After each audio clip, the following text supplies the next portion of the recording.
seems like when you're starting as a small business, it's difficult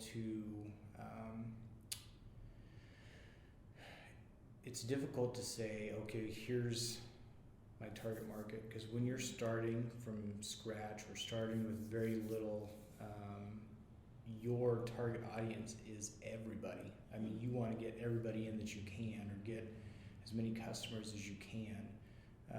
And so that's maybe something that people don't focus on when they're starting a business. But from what, your advice, it's really something that needs to be one of the first things there.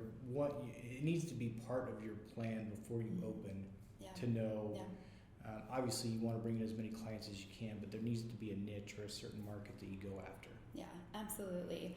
It is, when people come to me and they'll say, like, well, what should I be doing to market my business? The first thing I'm going to do is say, well, let's take a step back. Tell me about who your target audience is. Because if you don't know who your target audience is, or if you say, my target audience is anyone, okay, well, how are you going to market to everyone? Right. Do you have the time and the resources to market to everyone? And if you think about yourself from a consumer standpoint, you respond to messages that feel like they resonate with you, that like somebody is speaking to you and kind of intimately knows the problem or the challenge that you're having, right? So you have to start, even with marketing, you have to start with that target audience and understand. And I promise, even on the outside, if it seems like, my product could be for anyone, there's still niches in there. And in the example that I'll give, I recently did a coaching session with a gal named Clarissa from Setting D Ranch, and they sell whole hogs and whole cows.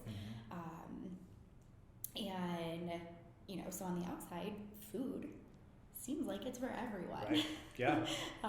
Which it is. But who's buying from you? And we kind of, dug down deep in there. Well, it's moms, it's women who are trying to kind of meal plan and feel like they're giving their family a little bit healthier option, more organic option potentially than what they're getting from the grocery store. Okay, well, let's focus our time and energy on finding more moms who fit that description. So there's always a way to kind of like narrow your focus.